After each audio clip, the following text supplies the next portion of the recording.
Voilà, les gens rentrent, c'est bien. En attendant, je vous explique que c'est toute la journée des conférences. Et nous avons juste après une autre conférence de Rosetta Stone et Indio. Ensuite, on a une autre conférence de la Société Générale et GoFluent. Ensuite, nous avons une autre conférence de Jim Glish. Et après le déjeuner. Donc, vous avez encore 4 conférences ce matin. Et on redémarre l'après-midi à 14 heures. Mais venez un peu avant 14 heures parce qu'on aura un petit sondage, une petite chose intéressante à faire avec notre partenaire Klaxon qui va nous présenter un petit sondage sur justement l'e-learning dont vous êtes acteur de ce sondage. Donc venez à 14h moins 10 si vous pouvez, si vous revenez cet après-midi. Mangez pas trop, ne buvez pas trop. Parce que là, nous filmons, mais étant donné qu'on filme les intervenants, vous n'aurez pas besoin de signer un release form. De toute façon, la vidéo, ça va être sur TF1 demain. Non, je ne sais pas. Non, c'est pas. Non, c'était sur le site web des conférences de l'année dernière sur Learning Technologies, juste avant cette salon cette semaine. Tout le monde est installé? C'est bon? Ben, on démarre. Vous pouvez vous représenter, puis je vous laisse la parole. Bonjour à tous. Merci beaucoup d'être venus à cet atelier ce matin. Alors, je me présente, je suis Laura Lapasqua, responsable de projet chez Alticia. Donc, Alticia, c'est une plateforme d'apprentissage des langues en ligne. Donc, qui est composée d'un test de niveau et de parcours d'apprentissage spécifiques avec du vocabulaire, de la grammaire, de l'actualité. Et je suis accompagnée de Charlène Haussmann, que je laisse se présenter. Oui, donc je m'appelle Charlène Haussmann, je suis coordinatrice pédagogique au GIPFCP Alsace et j'ai été chargée de porter les formations en langue sur les 3 modalités en Alsace, donc en présentiel, en blended learning qu'on va développer aujourd'hui et en tout à distance aussi. Donc en Alsace et aussi de manière plus générale sur le Grand Est. Alors, pour notre présentation, donc on aura une première partie qui sera plutôt théorique et ensuite on verra avec Charlène la partie un peu plus pratique. Alors, notre question en fait de départ, c'est en tant qu'organisme de formation, comment intégrer l'e-learning aux formations traditionnelles pour un apprentissage optimal? Alors, pour bien cadrer le sujet, donc là, on va plutôt se focaliser sur le secteur des langues, même si j'imagine que pour d'autres secteurs, voilà, ce sera à peu près la même chose. Voilà, on se focalise sur le secteur des langues. Et donc ici, on fait vraiment un parallèle entre formation traditionnelle, donc formation présentielle, et la FOAD, la formation ouverte à distance. Alors, qu'est-ce que c'est la FOAD ? Je sais que pour beaucoup d'entre vous, vous êtes déjà familiers avec toutes ces notions théoriques, mais je pense que c'était vraiment important qu'on fasse voilà, un point global au départ. Alors la FOAD, qu'est-ce que c'est ? C'est un système de formation conçu pour permettre à des individus de se former sans se déplacer dans un lieu de formation et sans la présence physique d'un formateur. Donc ça peut prendre plusieurs formes. L'e-learning, donc on va se focaliser beaucoup plus sur l'e-learning par la suite. Le système de visioconférence, les classes virtuelles en synchrone ou en asynchrone, avec les MOOC par exemple, les cours par correspondance, même si ça tend à disparaître. Alors, l'e-learning, qu'est-ce que c'est l'e-learning ? Alors, l'e-learning, c'est l'utilisation des nouvelles technologies multimédia et de l'Internet pour améliorer la qualité de l'apprentissage en facilitant l'accès à des ressources et des services, ainsi que les échanges et la collaboration à distance. Alors, pourquoi est-ce qu'on intègre l'e-learning ? Il y a quelques années encore, et je pense que c'est encore très récent, les organismes de formation n'utilisaient absolument pas du tout l'e-learning, et même quand on contactait des organismes de formation, il y avait vraiment une frontière entre le distanciel, l'e-learning et le présentiel. Mais voilà, de plus en plus, l'intégration du e-learning s'est faite. Et pourquoi ? Alors déjà, ça permet d'avoir une offre un peu plus large, en proposant différentes modalités de formation. L'e-learning, c'est utile parce que c'est vrai qu'on peut se former partout et à tout moment. L'apprenant est vraiment au centre de son apprentissage. au centre de sa formation. Ça permet vraiment de cibler les besoins de l'apprenant parce que c'est vrai qu'il peut aller choisir vraiment les contenus qui vont l'intéresser et qui vont correspondre vraiment à son niveau. Il y a une variété de supports. Alors notamment chez Alticia, on a nos contenus qui sont sur smartphone, donc avec une appli mobile, tablette et PC. Donc c'est vrai que voilà, on a les différents supports. On a un suivi instantané de l'activité. Donc on a un reporting qui est une plateforme pour les formateurs et pour toute l'équipe pédagogique pour pouvoir suivre de manière instantanée l'activité du stagiaire. Et puis un autre facteur, c'est la réduction des coûts, notamment avec les différentes réformes. Voilà, il faut le dire, c'est un facteur décisif. Et alors, autre chose, comment intégrer? Alors pourquoi est-ce qu'il y a la notion de comment intégrer l'e-learning? Ça sous-entend forcément qu'il y a des difficultés ou au moins des freins, ou voilà, que ce n'est pas si simple, et je le conçois, d'intégrer l'e-learning à des formations en présentiel. Et c'est ce qu'on veut vraiment montrer ici, et on veut vous donner des clés, des facteurs de réussite. Et l'apprentissage optimal, alors l'apprentissage se base donc pour nous sur le cadre du CECRL, sur une approche communicative, donc basée sur le contexte. On apprend basée sur le contexte et sur une approche par communication, du coup. Approche actionnelle, donc une approche par tâche. On apprend en faisant, et donc par action. Et donc, la présentation du blended learning. Alors, le blended learning, qu'est-ce que c'est? Donc, aussi, on parle également d'apprentissage mixte ou hybride. C'est un type d'apprentissage qui combine des cours en face à face et, alors, parfois de manière plus large, donc dans une classe ou en visioconférence, et l'enseignement à distance. Donc les apprenants se forment individuellement au moyen d'outils technologiques. Alors, ici on se focalise beaucoup plus sur l'e-learning. Alors, comment on fait donc, du coup, pour utiliser l'e-learning, quand et dans quel but? Alors, quand? Donc avant le cours, pour préparer le cours. Donc là, ce sont vraiment des conseils qu'on peut vous donner. Après, je pense qu'il faut pouvoir aussi le personnaliser. Et je pense que chaque organisme voilà, a d'autres éléments à apporter. Mais voilà, avant le cours, vraiment pour préparer son cours, donc dans un système de classe inversée. En classe, on va plutôt se focaliser sur la communication. Donc on va utiliser des éléments qu'on a pu voir avant le cours, c'est-à-dire par exemple, je ne sais pas, un article qu'on aurait demandé aux stagiaires d'aller voir, par exemple, d'aller lire, et ensuite on en reparle en cours, par exemple.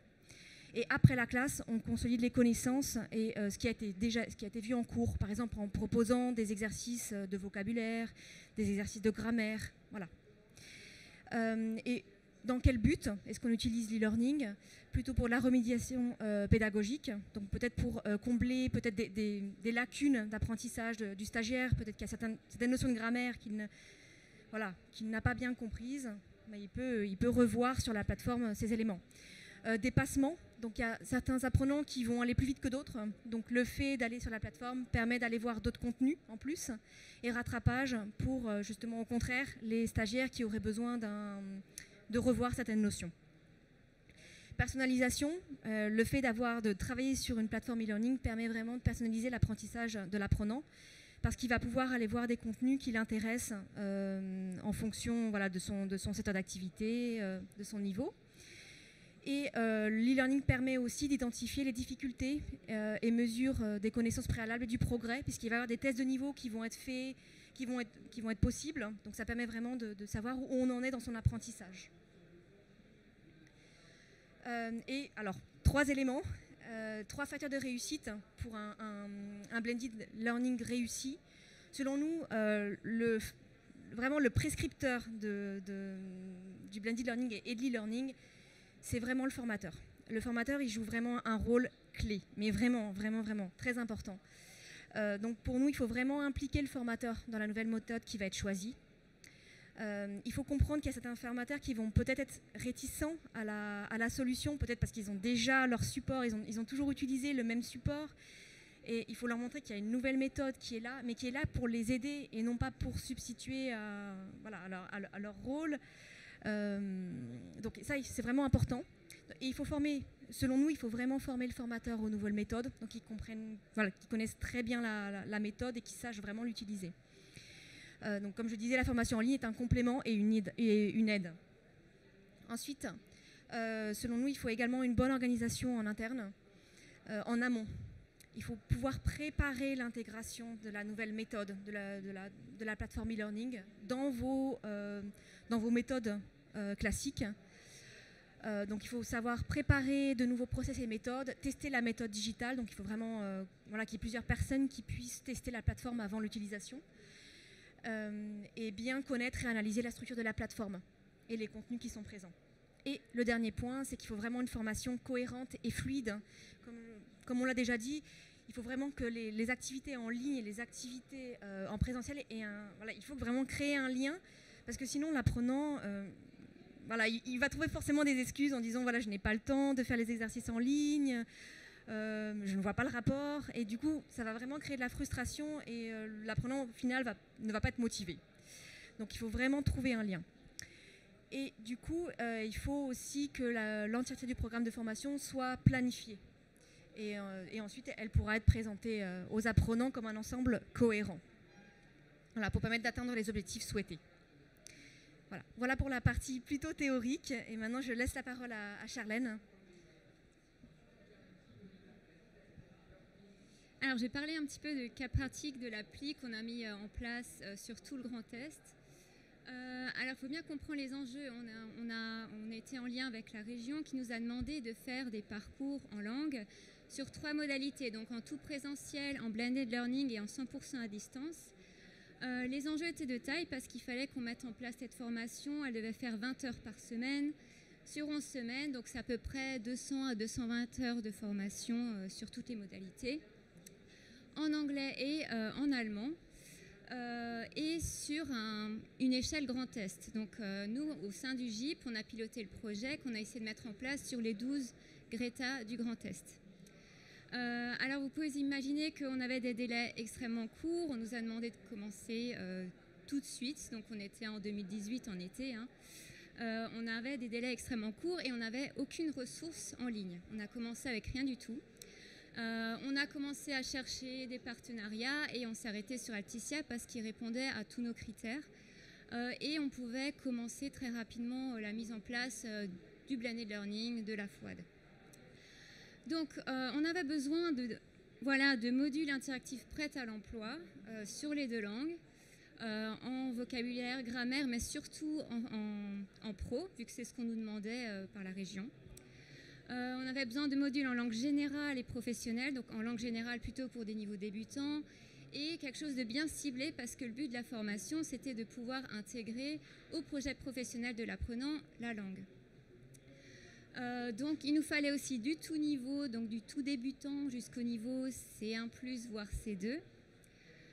Et il fallait une plateforme en ligne avec des modules prêts qui soient très simples d'emploi, qui soient ergonomiques, parce qu'il fallait qu'on puisse former nos formateurs et aussi les milliers de stagiaires qui allaient passer du temps dessus. Donc on ne pouvait pas passer du temps à chercher des plateformes complexes, il fallait que ce soit simple d'emploi. Il fallait que ce soit compatible avec du blended learning, ce qu'on va développer aujourd'hui, mais aussi avec du 100% FWAD. Avec bien sûr le tutorat du formateur sur lequel je reviendrai après, mais il fallait qu'on puisse l'utiliser de manière indépendante sur les 2 modalités. Ce qui était vraiment très important pour nous, c'était de la communication avec l'organisme éditeur. Il fallait qu'on puisse répondre à des demandes rapidement, il fallait qu'on puisse communiquer, avancer ensemble. Avec Alticia, on a pu mettre en place par exemple des tests de niveau. On a eu ce besoin plus tard et on a pu mettre en place parce qu'on a pu communiquer avec l'éditeur. Alors, la mise en place du dispositif, on s'est heurté au premier problème dont Laura a déjà parlé auparavant, c'est le formateur qui était complètement réticent à cette modalité parce qu'elle était méconnue, parce que c'était tout nouveau et parce qu'on avait des délais très courts, bien sûr. Donc, on avait ce challenge des modalités à distance qui changent vraiment la donne. Parce que le formateur n'est plus que formateur, il est aussi tuteur. C'est-à-dire qu'il doit suivre la personne sur la plateforme à distance, il doit articuler la distance avec le présentiel et ça ça posait problème au départ. Donc nous, on a eu cette réflexion, comment est-ce qu'on va pouvoir les aider dans cette tâche? Donc on a commencé par des réunions pédagogiques. Donc Alticia est intervenue plusieurs fois au GIP et dans les Greta pour présenter le produit, pour montrer et donner des exemples concrets de séquences avec des séances en blended learning, donc avec des exemples de choses qu'on va développer en présentiel, mais avec une pédagogie inversée et une suite. Je développe ça plus tard. Donc on a fait aussi en parallèle tout un travail en amont, et ça c'était au CFC et aux responsables pédagogiques qui sont allés sur Alticia. Ils ont trouvé par thème tout ce qui pouvait répondre à ce qu'on avait besoin. Donc on avait une fiche produit avec, voilà, par exemple la première semaine de formation, ça doit se présenter. On est allé sur Alticia pour tous les niveaux proposer un programme à nos formateurs. Un programme qui est bien sûr adapté selon leur programme en présentiel. On est allé présenter Alticia dans les Greta comme une méthode d'apprentissage interactive en complément d'un cours en 100% présentiel aussi. Donc on a voulu rassurer en se disant qu'on travaille tous avec des méthodes en tant que formateur. On a notre livre préféré, c'est la même chose, on y retrouve la même chose, c'est juste qu'on a quelque chose d'un peu plus interactif, on a quelque chose de plus concret, de plus facile d'emploi et qu'on peut utiliser sur 2 niveaux, ce qui est souvent le cas en formation des adultes, beaucoup plus facilement. On a aussi mis à disposition les catalogues d'Alticia pour les formateurs en présentiel, donc qui n'utilisent pas Alticia, pour qu'ils puissent tout doucement se familiariser à la plateforme, comprendre tous les contenus qui sont accessibles et commencer à s'y former tout doucement, vraiment en y allant voilà, petit à petit. Ma mission principale sur ce dossier, ça a été l'accompagnement du formateur. On a réfléchi longtemps, donc on a commencé à créer des tutoriels à distance pour leur proposer voilà, une solution pour qu'ils puissent vraiment se familiariser avec les différentes plateformes. On les a accompagnés de manière vraiment... voilà, on était aux petits soins au départ surtout. On a créé une formation en atelier blended learning où le formateur vient avec son cours en présentiel et avec lui on va articuler le présentiel et le distanciel pour vraiment qu'il y ait une séquence concrète avec des objectifs précis. Et enfin, on a vraiment insisté sur la gestion de plusieurs niveaux qui est facilitée. En formation des adultes, on a souvent des groupes voilà, A2, B1 par exemple. Et avec la partie à distance, on va vraiment pouvoir gérer les 2 niveaux bien plus facilement. On va envoyer les B1 faire du B1, les A2 du A2 et ainsi de suite. Ça nous permet vraiment de mieux gérer ces différents niveaux. Une fois que le formateur était convaincu, il pouvait convaincre le stagiaire, parce qu'avant c'était compliqué. Un formateur qui est réticent, il va pas réussir à vraiment articuler tout ça. Et ça crée beaucoup d'abandon. Nous, notre but, c'était qu'il y ait le moins d'abandon possible dans cette modalité. Donc pour convaincre le stagiaire, on a donc utilisé beaucoup de pédagogie inversée. Le but, c'est que quand ils viennent en cours, ils viennent prêts. C'est-à-dire qu'on a prévu une activité, on va les envoyer préparer une activité avant pour que, à cet instant T, même si une personne a besoin de plus de temps qu'une autre, ils arrivent tous prêts en cours.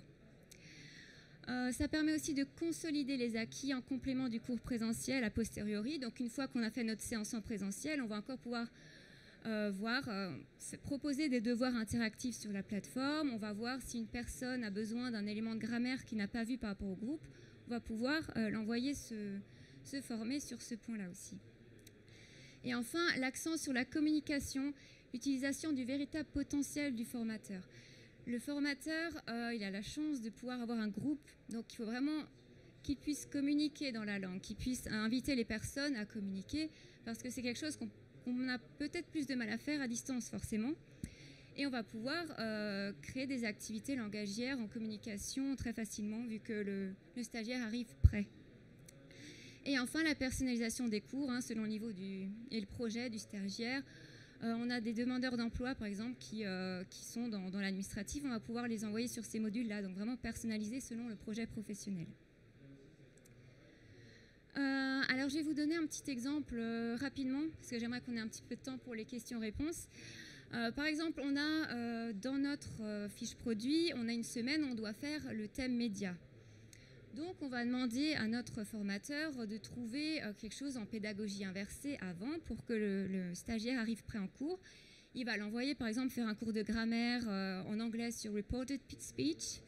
Il va faire le cours de vocabulaire sur le média, comme ça, quand ils arrivent en cours, on va pouvoir faire un débat. Et le débat sera déjà... voilà, ils sont prêts à faire ce débat parce qu'ils ont en amont préparé le débat.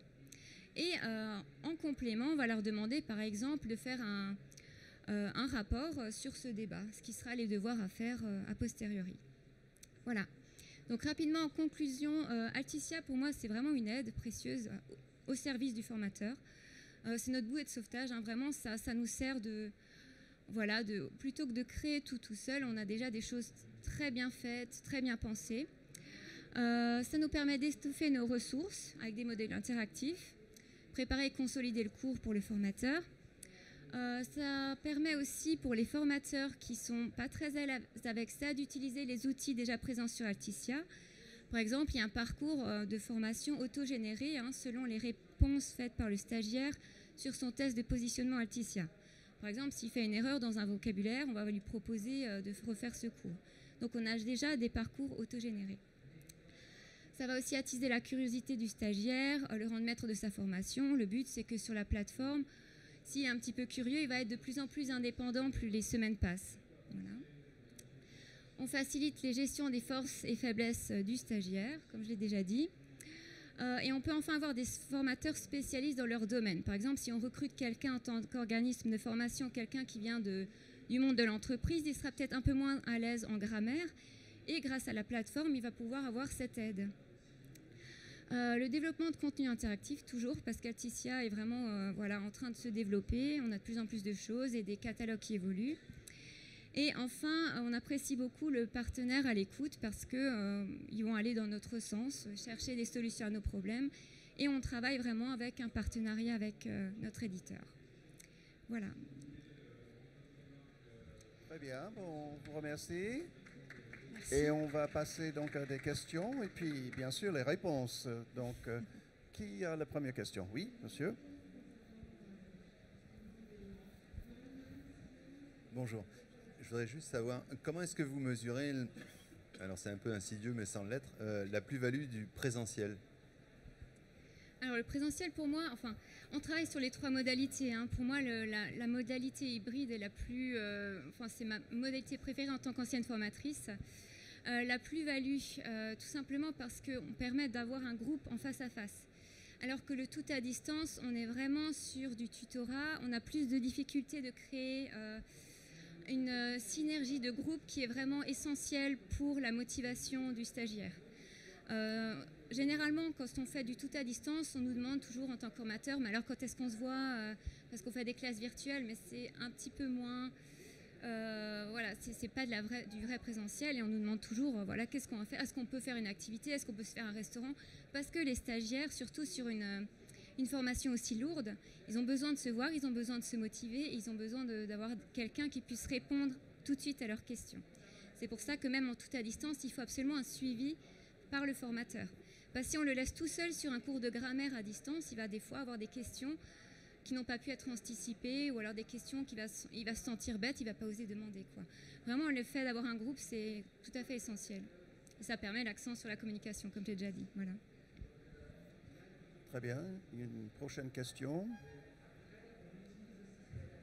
Une question de la salle. Moi, j'ai une question. Vous parlez du test. Oui. Donc, on peut prendre toutes les 30 jours, je pense. Exactement. On peut le refaire une fois par mois. Mais Oui. est-ce que c'est le même test? Alors, c'est un test adaptatif. Et on a une banque de questions très importante. Donc, du coup, vous ne tombez pas sur les mêmes questions. D'accord. OK. Voilà. C'est pas là. Ça, c'était ma question. Ben, j'en ai d'autres aussi, hein, si vous n'en avez pas. Non? Moi, je veux savoir le contenu professionnel. Vous pouvez élaborer un peu ce que... Alors, on a différents secteurs d'activité. On a une vingtaine de secteurs d'activité différents. Donc, toujours structurés avec une leçon, donc une animation, des exercices de compréhension, une partie reconnaissance vocale et une partie test récapitulatif qui reprend en fait tous les mots qui ont été vus dans l'animation de départ de la leçon. Dans l'animation, et puis pour le contenu d'actualité, vous avez... Alors, je vais représenter du coup. Alors, au départ, on a un test de niveau, une analyse des besoins qui est faite, et ensuite vous avez un parcours d'apprentissage qui est proposé, qui est composé donc de leçons elles sont composées de missions, et dans une mission, vous retrouvez des leçons de vocabulaire, des leçons de grammaire, et vous avez aussi une vue sur toutes les leçons si vous voulez voir toutes les leçons, et vous avez de l'actualité. Donc un article et une vidéo chaque jour en anglais, et une vidéo... Donc c'est récent, l'actualité est récente. Ah non, ah oui, tous les jours, oui. Oui, d'accord. Oui, c'est quelque chose que l'on a depuis très longtemps, mais oui, effectivement, tous les jours pour l'anglais. Actualité, excusez-moi, voilà. Mais bon. Et si je puis me permettre, pourquoi un petit peu, moi en tant que formatrice, c'était ma partie préférée du site, c'est un vrai terrain de jeu, donc ils ont accès à des articles avec un dictionnaire intégré, c'est-à-dire sur chaque mot, ils vont pouvoir cliquer, ils ont la définition.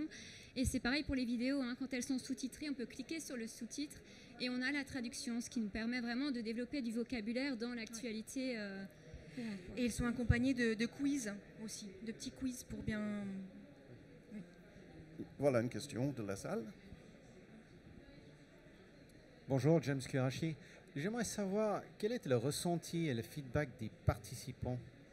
Alors pour l'appli, hein, sur la plateforme linguistique innovante, on a des très très bons retours. Ils sont globalement satisfaits. On travaille beaucoup avec les demandeurs d'emploi. Ça leur permet de gagner à peu près un niveau de langue par session. Donc c'est positif. On était avec des bilans, on fait des bilans à chaque fin de formation. Et on a de très bons retours. Après, justement, on parlait d'articulation, du blended et de l'accompagnement des formateurs, ce qui est ma mission, parce qu'on s'est rendu compte dans les premiers bilans qu'on avait vraiment besoin de passer plus de temps avec les formateurs pour qu'ils comprennent les enjeux et tout simplement pour qu'ils puissent articuler le présentiel et le distanciel, parce que sans ça, on se retrouve avec des formations qui sont hybrides, mais on a le présentiel d'un côté, le distanciel de l'autre, et ça ne marche pas du tout. Oui. Oh, un follow-up question. Pardon, j'aimerais rebondir là-dessus. Donc, vous avez eu ce feedback-là, mais est-ce que vous avez eu un feedback ou un ressenti des participants qui avaient préalablement fait présentiel ou, par exemple, que du e-learning et puis ensuite sont proposés cette blended approach? Oui, donc on a eu ça. Enfin, on propose le tout présentiel pour les débutants et à partir du niveau A1, on passe en blended learning. Et en fait, ils étaient très satisfaits parce qu'ils ont beaucoup plus d'indépendance. On est quand même sur une formation en 20 heures par semaine. Et là, on n'est plus qu'à 12 heures en présentiel, 8 heures à distance, ce qui leur permet de mieux organiser leur semaine et aussi justement ce sentiment de ne pas se sentir, et j'utilise le mot qu'on utilise tous, un nul en langue. Parce qu'ils arrivent prêts, s'ils ont besoin de plus de temps, ils prennent plus de temps. Et ils ne se sentent pas perdus comme ça peut être le cas quand on a un groupe qui avance très vite et on a quelques stagiaires qui sont un peu plus, qui ont besoin de plus de temps. Donc on arrive vraiment à unifier tout ça et on a de très bons retours. Oui. Voilà une dernière question pendant que le prochain intervenant revienne. C'est la toute dernière. Hein. On me donne n'hésitez pas à venir sur notre stand. On a pris 5 minutes de retard sur chaque intervention, donc vous me permettez.